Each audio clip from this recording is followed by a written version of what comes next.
Hi there, my name is Lindsay Patton, and I'm one of the health and wellness coaches at Partner MD in the Richmond office. Today I'm going to show you a few yoga poses and a breathing technique to help with allergy symptoms.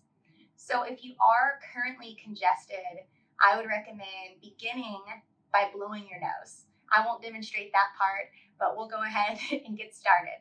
So the first technique is called alternate nostril breathing. And what you'll do is take your hand into what I like to kind of describe as a hang loose symbol, so that your middle fingers are all pressed down into your palm and just your pinky and thumb are out. So after you blow your nose, if you do have congestion, you'll begin by pressing on your right nostril. You'll take a full inhale through the left side. At the top of your inhale, you'll close the left nostril and exhale through the right. You'll go through another round of breath in through the right nostril, and then exhale the left. And then so on to repeat. So you'll do a total of 5 to 9 rounds of that breathing. I like that one too because it really helps to slow down your breath, because you're not able to initiate the next breath until you finish breathing in or out of each nostril. So that's your first tip, alternate nostril breathing. Your second one is Camel Pose, and I'll show you 2 variations of this. This really helps to open up tightness that you might have in the chest if you're experiencing any allergy symptoms. So I'm coming onto my mat. You'll start in a high kneeling position, and I'm going to bring my hands to my tailbone with my fingers pointing down. You'll broaden the chest and pull your elbows back towards one another, and lift your head as you gently start to go backwards, initiating the movement with the upper body. So you're just opening through the rib cage and the chest. Once you go to the depth that feels right in your body, you'll take a few deep breaths there. So a good sign that you've gone a little bit too far is if you're not able to take a full breath. So just move slowly and breathe while you go into it. That always helps to keep you in a safe position to not overdo it to help avoid injury. So again, open up the chest, look up. Few breaths here in and out of the nose, really opening up the front side of the body. So that's variation 1. Your second variation is going to be a little bit deeper, and I like to instruct people to tuck their toes under. And you'll still start the same way with your hands on your low back. So go slightly into it. So go to the depth that you started in the first variation. Then from here, one at a time, you're going to reach for your ankle. Your thumb points outward and you're just reaching to grab the ankle. And once you're there, you can broaden up through the chest, acting as if your arms are cable cords. So really nice position to help open up any tightness through the chest, allowing you to breathe a little easier. So to come out, we'll bring the hands back to the low back and come out of the pose. This can also be a counter, bringing your hands to the floor if you experience any dizziness or nausea, which there is a chance that could happen, but it's okay. Just breathe through it and move slowly. Okay, next we'll do a few moving poses that are standing.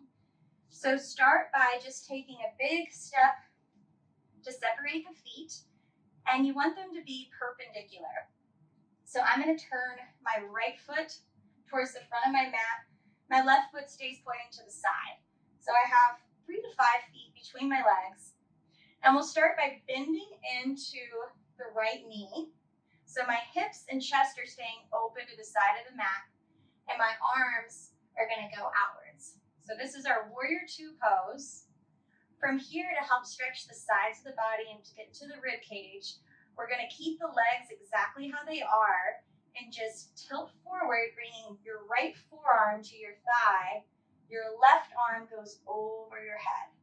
So you're getting a super long stretch from the left foot up to the left fingertips.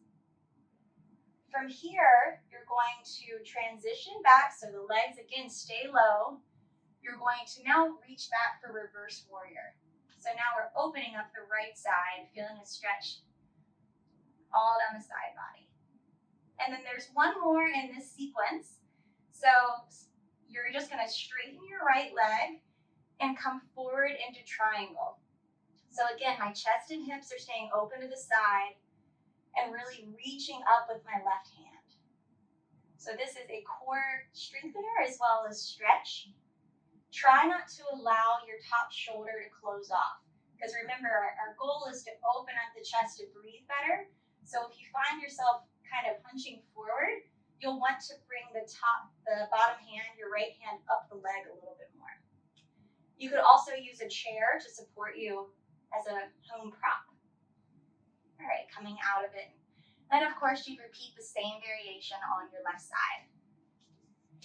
Next we have inversions.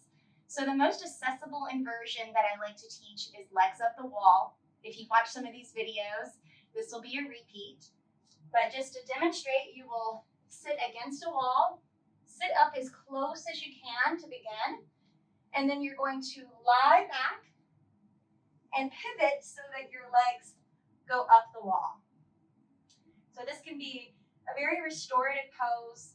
You could also prop up the upper body slightly if it's hard to breathe, being totally flat. But I would recommend being here anywhere between 5 to 15 minutes. So it's a nice passive stretch to reverse the blood flow. All right, so to come out of it, you'll just bring your legs down. You can roll into your side and press yourself up. And then lastly, Shavasana, which is the last pose of a yoga class when you lie on your back to really enhance total relaxation. It's not that comfortable if you are experiencing a lot of allergy symptoms. So I'm going to show you with a bolster. This could be pillows or any home props that you have. And I'm adding a block to it as well, just to further elevate.